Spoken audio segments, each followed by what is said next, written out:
Então, nessa análise de hoje, dois temas diferentes. Um é o assunto que dá título à análise, mas eu trouxe outro tema para a gente discutir aqui também. Então, quando eu entrar nos 6 pontos, que são aquelas 6 anotações que eu faço todos os dias, que eu trago todos os dias para a gente discutir aqui no canal, os 4 primeiros pontos, as 4 primeiras anotações são sobre a discussão que dá título à análise e as outras 2 anotações são sobre outro tema. O tema central da análise, e é o motivo pelo qual tu clicou neste conteúdo, e é o que eu vou gastar a maior parte do tempo discutindo, é o fato do governo russo, das Forças Armadas russas, do Ministério da Defesa russo, estar liberando mais um conjunto de informações sobre a documentação que o governo russo obteve nos laboratórios ucranianos, ou melhor, nos laboratórios norte-americanos mantidos dentro da Ucrânia pelo Pentágono, que é uma discussão que eu já tenho feito aqui no canal várias vezes. Faço questão de discutir esse tema, então é o seguinte, vou discutir hoje o quê? O fato do governo russo estar trazendo mais informações e que informações são essas? Essa é a discussão que eu vou fazer com vocês num primeiro momento hoje. O segundo momento da análise, ou melhor, no segundo momento da análise, eu quero discutir um pouquinho sobre a tentativa da China e da Índia de resolverem os seus problemas de fronteira. Então esse é o segundo tema que eu vou discutir com vocês aqui hoje. Dentro da conjuntura de avanço do entrelaçamento das relações do BRICS, essa conversa entre a Índia e a China é fundamental. Então quais são os 2 temas de hoje? Majoritariamente eu vou discutir a questão da Rússia e das informações que o governo russo está trazendo sobre os laboratórios norte-americanos mantidos dentro da Ucrânia. E num segundo momento vou discutir essa tentativa da China e da Índia de melhorarem as suas relações e resolverem um pouco mais as suas questões de fronteira, que é um tema importante porque está dentro da discussão de alinhamento maior dos BRICS. Nesse cenário de crise econômica que a gente vive, a discussão sobre os BRICS é uma discussão fundamental e que eu tenho feito bastante aqui no canal. Então é o seguinte, vamos começar a discussão falando sobre essa questão dos laboratórios mantidos pelo Pentágono dentro da Ucrânia, que é uma discussão assim, ó, vamos lá. Probabilidade de encontrar essa discussão na mídia corporativa, 0. É impossível encontrar esse tipo de discussão. Se tu for tentar acessar isso aí pelos mecanismos de pesquisa usuais, estilo Google ou DuckDuckGo, é muito provável que tu também vai ter problemas para encontrar mesmo se digitar as palavras corretas. Em português, impossível. Em inglês, muito difícil. Então, assim, esse é um assunto ultra mega power escondido. Primeiro ponto, vamos começar a discutir que informações são essas que foram trazidas pelo Ministério da Defesa russo. Novas informações, já falei várias vezes sobre isso, toda vez que o governo russo libera informações eu trago aqui para a gente discutir. Questão de justiça e de acesso à informação. As pessoas têm que saber disso para julgar se é verdade ou se não é. Para dizer, não, eu discordo, eu concordo, eu sou indiferente a isso, tanto faz, mas as pessoas têm que saber disso para formar um parecer mais realista sobre a realidade. Quanto mais fontes de informação, tanto melhor para as pessoas formularem o seu parecer. Primeiro ponto. A Rússia liberou novas informações, então o governo russo liberou novas informações sobre a documentação obtida em laboratórios de pesquisa norte-americanos na Ucrânia. Vamos voltar e falar aquilo que a gente sempre conversa aqui no canal. Não estamos mais no ponto de dizer esses laboratórios não existem ou esses laboratórios não são mantidos pelos norte-americanos. A gente já superou faz tempo essa discussão. O próprio governo norte-americano já admitiu a existência dos laboratórios, já admitiu que o Pentágono banca esses laboratórios. A subsecretária de Estado norte-americana já falou no Congresso norte-americano que esses laboratórios existem e são mantidos pelos Estados Unidos. Isso não está mais em discussão. Não é mais um ponto assim, será que é verdade ou não é? Isso já é um fato.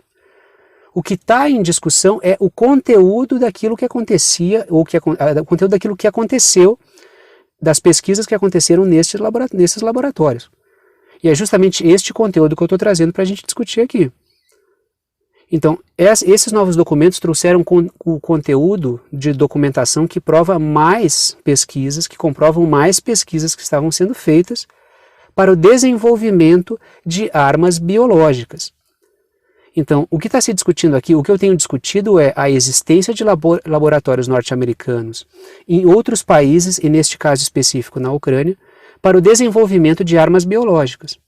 O que o governo norte-americano defende, o que a mídia corporativa também diz que é essa discussão, ou ela fala que é fake news, mas na impossibilidade de sustentar a tese de que isso é fake news ou teoria da conspiração, já que o próprio governo norte-americano admitiu a existência dos laboratórios e que o Pentágono banca esses laboratórios, diz que é desenvolvimento de pesquisa para saúde pública dos países, no caso da Ucrânia, os norte-americanos preocupados com a saúde pública dos ucranianos, sendo que não são nem muito preocupados com a saúde do seu próprio povo, ou desenvolvimento de técnicas para defesa. Então não é desenvolvimento de armas biológicas, é desenvolvimento de mecanismos biológicos de defesa. Os norte-americanos têm uma fraseologia bem, digamos, peculiar para tratar as suas questões. Já falei outras vezes aqui dos norte-americanos fazerem, como é que eles chamam? Medidas, um ataque preventivo no território dos outros. Na verdade, eles não estão atacando, eles estão tendo uma medida preventiva, uma medida de defesa, uma medida preventiva de defesa, enquanto eles estão atacando os outros. Então eles não chamam de ataque, chamam de medida preventiva de defesa em relação a um país que pode atacar depois. Eles não atacam, eles agem preventivamente no território dos outros. Então tudo isso diz respeito a uma discussão semântica. Então, o governo norte-americano já admitiu que existe, só diz que é voltado para a defesa e saúde pública ucraniana. Bom, a gente sabe muito bem o que isso significa.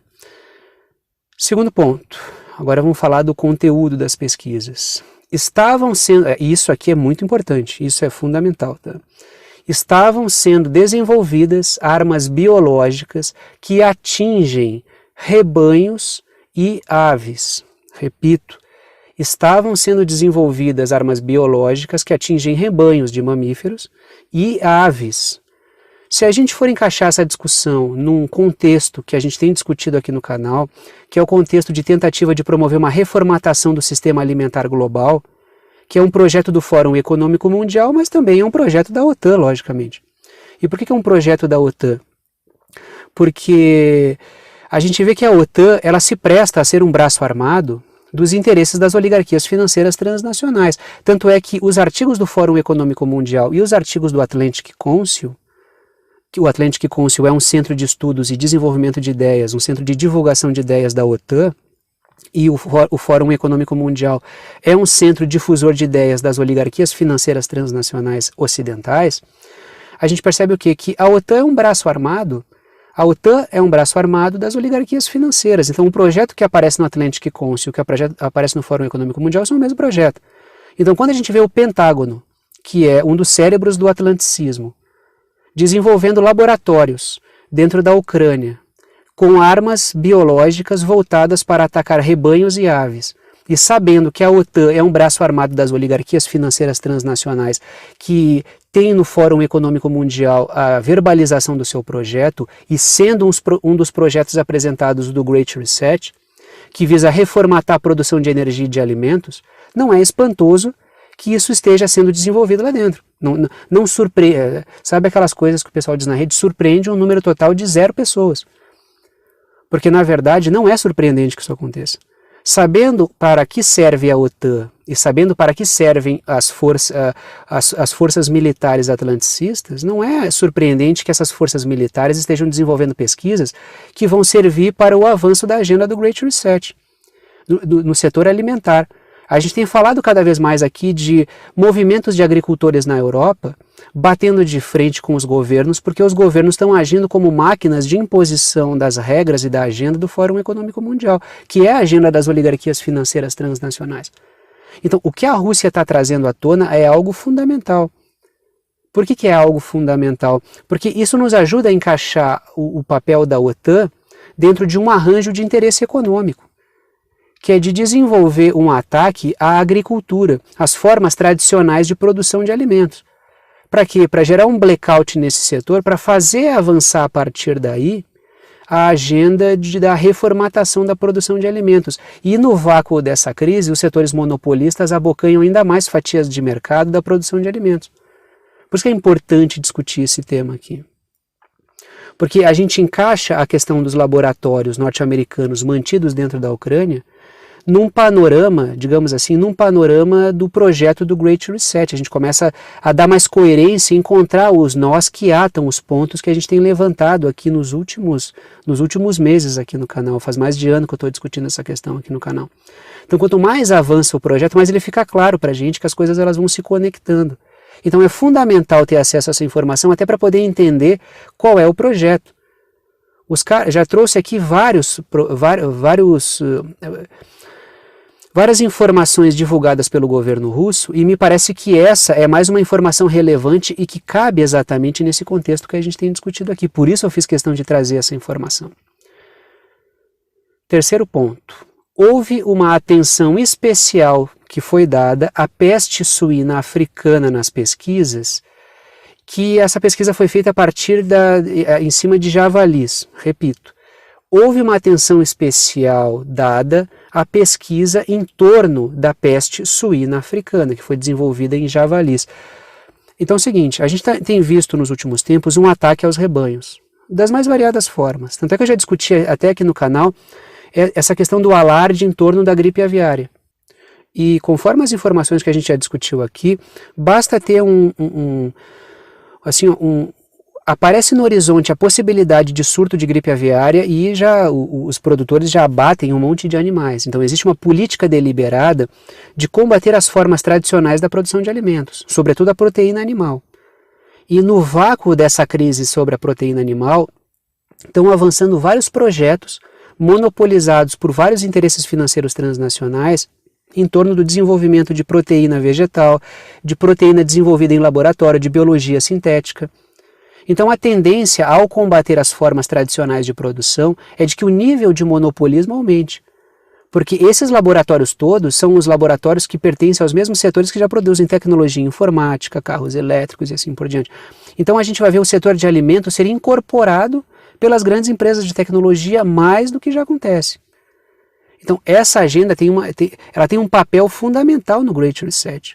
Inviabilizar a produção de alimentos da maneira tradicional, inviabilizar os rebanhos, inviabilizar a criação de aves, até porque pesquisa em torno do desenvolvimento de doenças que atingem aves também estava no escopo do que foi pesquisado nesses laboratórios lá na Ucrânia, bancados pelo Pentágono. Inclusive, os documentos demonstram que muitas pesquisas foram chefiadas por um profissional da Universidade da Flórida. Então a gente está vendo profissionais norte-americanos atuando diretamente nas pesquisas e o governo russo vai apresentando documentação. Então ele está apresentando uma farta documentação sobre essas pesquisas. Não estivesse isso sendo apresentado pelos russos e não fossem os norte-americanos o alvo da investigação, logicamente que a mídia corporativa já estaria pautando isso como um escândalo. E logicamente, partindo do pressuposto que a mídia não está bancando também, até porque a mídia é financiada pelos mesmos setores que bancam esses laboratórios, a mídia também está dentro do projeto do Great Reset. Não à toa a mídia abraçou com unhas e dentes a pauta da agenda da governança social e ambiental, que está totalmente ligada à agenda do Great Reset, do Fórum Econômico Mundial. Então a gente vai fechando os pontos a partir daí. Quarto ponto. Pesquisas também foram feitas utilizando transmissão de doenças a partir de carrapatos. E os documentos, inclusive numa parte final que eu vi nessa análise dos documentos aí, é apresentado que o governo norte-americano sabia das brechas legais para poder atuar dentro da Ucrânia. Justamente porque os norte-americanos fazem fora do seu território e muitas vezes fazem dentro também. Tá? Os norte-americanos têm um histórico de, inclusive, testar na sua própria população. Os norte-americanos tentam fazer aquelas pesquisas mais cabeludas fora do seu território. Muito embora, lembremos sempre, uma das possíveis origens e uma das teses mais plausíveis para a origem do corona foi dentro do território norte-americano, com pesquisas desenvolvidas em Fort Detrick. Então os norte-americanos têm um histórico do desenvolvimento de armas biológicas dentro do seu território, mas sobretudo quando a pesquisa é muito cabeluda fora do seu território, para atacar populações do leste europeu, para atacar populações asiáticas. Inclusive já trouxe aqui no canal a discussão de pesquisas em laboratórios para o desenvolvimento de variantes étnicas do corona, que fossem mais letais em algumas etnias. Então é interessante discutir esse assunto. Tá? Então esse tema dos laboratórios ele é fundamental para a compreensão de muita coisa. Não é ficar falando disso só por falar dos laboratórios, é porque isso está encaixado num campo de interesse econômico. faz parte, é uma etapa de um projeto muito mais amplo. Não é uma discussão sobre biologia ou sobre infectologia, é uma discussão sobre geopolítica. E geopolítica de altíssimo nível, porque a gente está falando aqui de guerra biológica. Então, pesquisem essas informações, eu vou tentar encontrar uma quantidade boa dessas informações e colocar no canal do Telegram para vocês. Vou tentar achar algumas fontes ali para colocar no canal do Telegram para que vocês possam ter acesso. Mas mesmo assim já vai fazendo a pesquisa por conta. Essa informação é importante, essa discussão é importante. Então é importante ficar acompanhando aí sempre que saem novas documentações, que o governo russo divulga novas análises de documentação, porque isso faz com que a gente consiga utilizar essas informações para compreender melhor aspectos do projeto do Great Reset, inclusive. Pode ser que pareça que não tenha nada a ver um laboratório na Ucrânia com o projeto do Great Reset, mas cada vez mais a gente vê que as coisas estão amarradas. Até porque gerar uma crise alimentar, fazer com que países que produzem alimentos e fertilizantes se envolvam num conflito, já está dentro de um projeto de reset alimentar também. Envolver Bielorrússia, Rússia e Ucrânia num conflito. Então faz parte disso também. O próprio conflito em si, o lugar onde ele acontece, já é ilustrativo sobre o projeto. Sabendo que foi a OTAN que puxou esse conflito e que a OTAN é um braço armado dos interesses das oligarquias, que querem promover o Great Reset. Quinto ponto, vamos falar um pouquinho sobre essa conversa da China com a Índia, mas é coisa bem rapidinho, tá? Só deixei para o final aqui porque é uma informação extra e não quero alongar essa discussão. Só para registrar também, porque é um assunto importante. Quinto ponto, representantes de China e Índia irão se encontrar nos próximos dias para resolver questões de fronteira. Isso vai reduzir a tensão dentro dos BRICS, isso é fundamental. Índia e China tem várias, até porque são países vizinhos, então normalmente tem problemas desse tipo, tem vários problemas de fronteira, de territórios que são discutidos. A mera intenção dos dois países de sentar para conversar e chegar a pontos de concordância sobre esse assunto é fundamental na atual conjuntura que a gente vive. Significa que a Índia percebe o quê? Que neste momento vale a pena abrir também um pouco mais as suas relações com a China, até porque isso faz com que o Ocidente, as potências atlanticistas, preocupem-se um pouco mais e tentem cativar um pouco mais a Índia. Então a Índia faz esse trabalho de explorar esse cenário para tirar vantagens para si, e é fundamental esse movimento da Índia. Ela age como uma força que equilibra a polarização. Olhem o sexto ponto. A Índia tem explorado a crise OTAN-Eurásia para emergir como uma força alternativa. Ela flerta com ambos e acaba gerando uma terceira força. Acaba surgindo como um polo importante. A Índia está fazendo avançar a sua indústria armamentista, a sua indústria bélica, e ela emerge como um polo forte no mundo. Então essa conduta da Índia é fundamental. Ela emerge botando na mesa os seus interesses, e quanto mais países fizerem isso, tanto mais vai avançar a agenda da multipolaridade, o que é fundamental. Ninguém tem que ficar torcendo para o outro se dar mal. Até porque a questão aqui é, quanto mais países abrem o flanco e colocam nas mesas os seus interesses, mais abre espaço para que outros façam isso também. O choque dos interesses abre espaços. E a Índia está explorando muito bem os atritos entre China e Estados Unidos, entre Rússia e Estados Unidos. Então a Índia está fazendo um trabalho bem feito. Só que me preocupa um ponto, e vou deixar só essa pulga atrás da orelha, que é o crescimento da tensão religiosa dentro da Índia. O governo indiano já disse que o governo norte-americano está estimulando a divisão religiosa dentro da Índia entre muçulmanos e hindus. Teve um caso aí cabeludo de um caso bem pesado de um cidadão hindu que foi decapitado. E teve uma série de protestos, e dias antes os muçulmanos já tinham protestado bastante. Tem país que está com toque de recolher, então a coisa está ficando extremamente tensa, e isso pode ser aproveitado pelo atlanticismo para desestabilizar a Índia no justo momento em que ela começa a ganhar uma robustez muito maior na geopolítica. Então precisa observar de pertinho isso aí. Dito isso, vou parando por aqui. Gostou da análise, gostou do canal, quer saber como apoiar esse canal independente? Todas as formas de apoio estão na descrição aqui embaixo. Agradeço a todos que apoiam, que mantêm esse trabalho diário funcionando. Se não fossem vocês, não haveria esse trabalho aqui todos os dias. Quer apoiar o canal? Pode apoiar pelo Apoia-se, que é uma plataforma que permite apoio por boleto ou por cartão. O link do Apoia-se está na descrição aqui embaixo. É apoia.se/verdade concreta, www.apoia.se/verdade concreta, mas o link está certinho aqui embaixo. Ou pode ajudar pelo Pix. A chave Pix é uma chave de e-mail, e a chave Pix também está na descrição aqui embaixo, é pixverdadeconcreta pixverdade@gmail.com, pixverdadeconcreta@gmail.com, e ajuda com o valor que tu quiser. Não estabeleço nenhum valor fixo porque é uma ajuda solidária, ajuda quem pode, ajuda quem quer, e o conteúdo fica aberto para todo mundo. Dito isso, vou parando por aqui. Tchau para vocês.